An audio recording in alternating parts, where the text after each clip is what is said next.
इस डिसीजन का जो मुख्य लक्ष्य है वो खास करके बहुजन समाज को तोड़ने का है। तो तोड़ने का लाभ हमेशा मनुवादियों को, ब्राह्मणवादियों को या कांग्रेस, बीजेपी और कम्युनिस्टों को होता है। और इसका जो नुकसान है, जो जातियां यूनाइट हुई थी, अगर उनमें भाईचारा कमज़ोर होगा तो अभी आप देख लीजिए कि संविधान बचाने के नाम पे 2024 का इलेक्शन लड़ा गया और लाल किताब वाले उसमें कांग्रेस और समाजवादी पार्टी का आरक्षण विरोधी इतिहास रहा है। और ख़ास करके ये जो लोग आजकल सामाजिक न्याय की बात कर रहे हैं, जितने हम प्रवक्ता देखते हैं, अखिलेश यादव को देखते हैं, वो बोलते हैं हम सामाजिक न्याय। कौन सा सामाजिक न्याय? कौन से स्कूल का सामाजिक न्याय आप चलाना चाहते हैं? सामाजिक न्याय, आप जब चीफ मिनिस्टर बने थे तो क्या आप अंडर एज थे? जब आपने दलितों का जो ठेकेदारी में आरक्षण ख़त्म किया, क्या दलितों का आरक्षण ख़त्म करके आप कौन सा सामाजिक न्याय स्थापित कर रहे थे? प्रमोशन किए थे महापुरुषों के नाम पे। आप महापुरुषों के नाम पे जो बने, जो जिससे दलित समाज के 27 स्कीम थी बहन जी की, वो ख़त्म कर दी थी एक झटके में। तो वो अब ये सवाल है ना, इस सवाल को लोगों को समझना चाहिए कि जो लोग आपके हक हकूक़ के साथ जुर्म जाति करते हैं, आपकी ज़मीन कब्जा कराते हैं, वो लोग आपकी सामाजिक न्याय की लड़ाई कैसे लड़ेंगे? डिसीजन का विरोध बहन जी ने किया। बहन जी ने 21 तारीख का भारत बंद भी कराया। तो बहन जी को अपना राजनीतिक कैरियर दिख रहा है या फिर जो SC ST समाज का जो है सरकारी रिप्रेजेंटेशन दिख रहा है? क्या लगता है? देखिए, बहन जी जो है वो बहुजन विचारधारा की वाहक हैं। महात्मा फूले, छत्रपति साहू जी महाराज, बाबा साहब अम्बेडकर साहब, कांसीराम की विचारधारा को आगे बढ़ा रही हैं।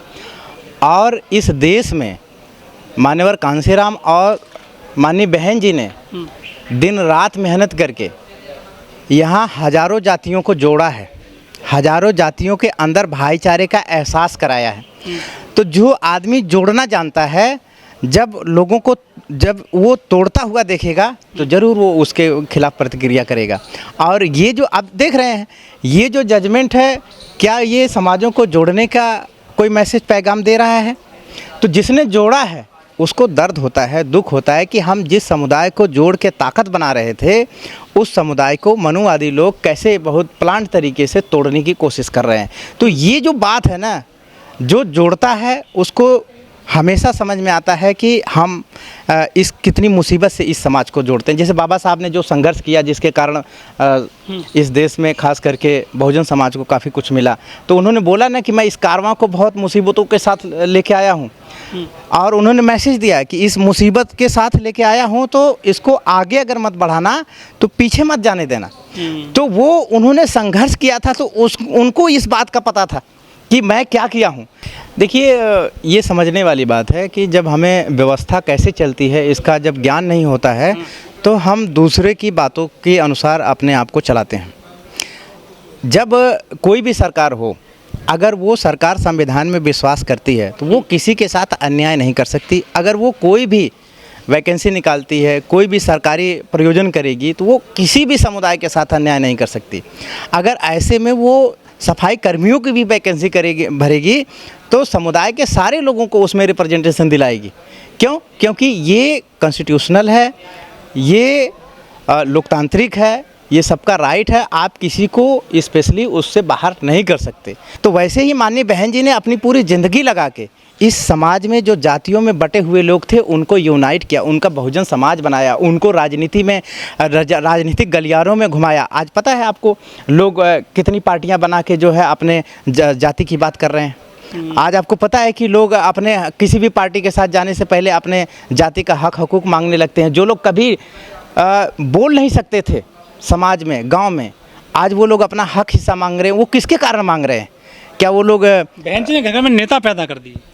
ये वही है ना कि उन्होंने लोगों को जोड़ के, जो जुड़ने से जो ताकत आती है उसका एहसास कराया है। हमारे जो खास करके जो भटके हुए वामसेफ के लोग हैं, खास करके वो महाराष्ट्र के एक नेता हैं, वो चलाते हैं।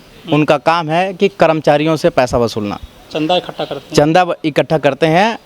और वो कल कांसीराम साहब का विरोध किए, आज वो बहन जी का विरोध करते हैं। और वो ऐसे संविधान विरोधी लोग का वो क्या है, सागिद बन रहे हैं।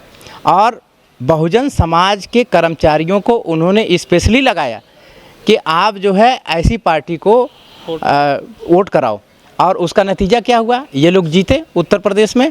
और जैसे ही संविधान बदला गया, जैसे ही ये डिसीजन आया, इन लोगों का क्या रवैया है, कोई रवैया नहीं है। और सबसे बड़ी बात, देश के जर्रे जर्रे में शेड्यूल कास्ट के ऊपर सबसे ज़्यादा एट्रोसिटी हो रही है। क्या ये लोग कभी एक कदम घर से निकले इस एट्रोसिटी के खिलाफ? क्या इन्होंने कभी कोई मीडिया में इसको रोकने के लिए कोई अपील की? क्या ये लोग इस व्यवस्था के खिलाफ कभी कोई बात बोली? नहीं। ये समाजवादी नाम भले से है, लेकिन इनका चरित्र आप देखिएगा तो सामंतवादी है। ये सामंतवादी लोग जो है, ये केवल दलितों का वोट हासिल करने के लिए इस तरह के जो महाराष्ट्र के जो वो नेता हैं जो बम चलाते हैं, इस तरह के लोगों का इस्तेमाल करते हैं। एक और आखिरी बात आपसे करके मैं ख़त्म कर रहा हूँ। देखिए, सोचने वाली बात है कि जगजीवन राम बाबा साहब अंबेडकर के समय में बहुत बड़े नेता थे, और ऐसा नो डाउट जगजीवन राम जी ने बहुजन समाज के बहुत अनपढ़ गंवार लोगों को नौकरी दी है, नो डाउट। और जब जिनको नौकरी दी उनकी थोड़ी स्थिति अच्छी हुई तो उन्होंने अपने लड़कों को पढ़ाया लिखाया। जब उन लड़कों ने बाबा साहब की विचारधारा से जब वो अवगत हुए, तो आज वही लोग बाबू जगजीवन राम को गद्दार बोलते हैं। जिनको बाबू जगजीवन राम ने जिनके बाप दादाओं को नौकरी दी, वही लोग आज जब समाज के हिसाब से सोचते हैं तो बाबू जगजीवन राम को क्या बोलते हैं, गद्दार थे। अगर ये बाबा साहब अंबेडकर का साथ दिए होते बाबू जगजीवन राम, तो इस देश में आज इस देश का इतिहास अलग होता। तो कहने का मतलब है कि एक तरफ बाबू जगजीवन राम भले से आपकी व्यक्तिगत मदद कर रहे हैं, लेकिन जब उनके बच्चों को ये बात पता चली कि यार बाबू जगजीवन राम जैसा लीडर जो है, उन्होंने कांग्रेस ने उनका इस्तेमाल किया किसके खिलाफ, आपके एक सच्चे जो नेता थे बाबा साहब अंबेडकर के खिलाफ, तो वो बच्चे आज गाली देते हैं। तो मैं कह रहा हूँ कि ऐसा कैरेक्टर जो है बहुजन समाज के लोगों को देखना है कि कहीं आप किसी के कहने पे गुमराह तो नहीं है। कल आपके भी बच्चे आपको बाबू जगजीवन, वो ठीक है आप उनको पालोगे पोसोगे, अच्छी सुख सुविधा दे दोगे, वो अच्छे ओहदे पे भी चले जाएंगे, लेकिन जब उनको समाज का ज्ञान होगा, बहुजन आंदोलन का ज्ञान होगा, बाबा साहब अंबेडकर के विचारों से अवगत होंगे, तब वो हो सकता है कि अपने बाप दादाओं को भी ये कहें कि हमारे बाप दादा भले से हमें इतनी सुख सुविधा दिए, लेकिन वो समाज के खिलाफ काम किए। तो ये मैं समाज को समझाना चाहता हूँ कि समाज के लोगों को ये समझना है कि बाबा साहब अंबेडकर उस ओहदे पे नहीं गए, राजनीतिक रूप से उस ओहदे पे नहीं गए, लेकिन समाज आज उनका कृतज्ञ है। आज समाज जो है बाबू जगजीवन राम जैसे लोगों को इस समाज का जो है धोखेबाज कहता है। बाबा साहब का साथ न देने के कारण उनको हमेशा दोषी मानता है, जबकि उन्होंने व्यक्तिगत रूप से समाज का बहुत साथ दिया। ठीक सर। तो ये समझने की बात है, ये विचारों का खेल है, और विचारों के कारण ही आप बहुजन समाज पार्टी का निर्माण किया है। उसको इस देश में एक पार्टी के जाति के साथ जोड़ के लोग बताने की कोशिश करते हैं। क्या एक जाति इस देश में राष्ट्रीय पार्टी बना सकती है? पहला सवाल। दूसरा सवाल, अगर शेड्यूल कास्ट के पास इस देश के संसाधनों का हम तहकीकात करें, तो जिस समाज के बात की जाती है बहुजन समाज पार्टी को जोड़ा जाता है, उस समाज के लोगों के पास इस देश का जो जीडीपी है उसका कितना % है, इस देश का जो संसाधन उस पर वो उनका कितना पोजीशन है, इस देश में जो ठेकेदारी है, इकोनॉमिक जो बजट है उसमें कितना इनका रिप्रेजेंटेशन है।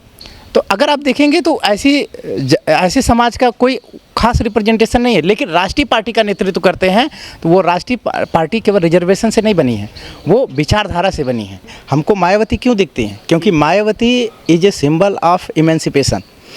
अब मायावती के कारण ऐसा नहीं है कि लोग आर्थिक रूप से मजबूत हो गए हैं। मायावती के कारण जो लोग पहले मूक थे, अब उनमें आवाज़ आ गई है। वो आवाज़ जो सामंतवादी लोग हैं उनको अच्छी नहीं लगती है, तो इसलिए मायावती को टारगेट किया जाता है। कि बात ये बताई जाती है कि मायावती आर्थिक रूप से संपन्न है, लेकिन उसके पीछे सामंतवादी दौलत की बेटी बताते हैं बहन जी को। भाई बताने वाले कौन लोग हैं? ये जो दौलत की बेटी बताते हैं वो कौन लोग हैं? वो सारे वो लोग हैं जिनके बाप दादा, मतलब उसको शुद्ध भाषा में कहिए तो हराम के खाने वाले लोग हैं। वो आज तक मेहनत करके कभी नहीं खाए, और अगर माननीय बहन जी चीफ मिनिस्टर बन के भी एक गरीब का जीवन जिए, भाई एक यहाँ विधायक बनता है तो उसके अरबों खरबों करोड़ों के बारे न्यारे हो जाते हैं।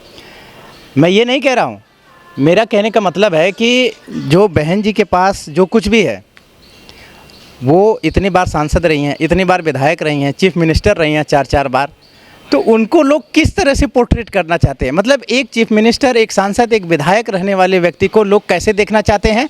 जाति के अनुसार देखना चाहते हैं। उनकी जो मानसिकता है वो जाति से बाहर नहीं जा रही है कि माननीय बहन जी के अंदर वो कॉन्फिडेंस कहाँ से आ गया। माननीय बहन जी जो है वो इतना इस देश में एक ऐसे आंदोलन को लीड कर रही हैं जिसको कभी बाबा साहब अम्बेडकर लीड बहन जी पे रहता है। इसलिए रहता है क्योंकि वो लाखों करोड़ों लोगों की उम्मीद है, और वो उन लोगों की उम्मीद है जो लोग अपने कर्मों से जो है इस व्यवस्था को बदल नहीं सकते, लेकिन वो बहन जी की आवाज़ में आवाज़ मिला के इन सामंतवादियों का ईंट से ईंट बजा रहे हैं। इसलिए सामंतवादियों को जो है इससे ज़्यादा दिक्कत है कि अगर बहन जी न होती तो वो ऐसे लोगों की आवाज़ को आसानी से दबा लेते।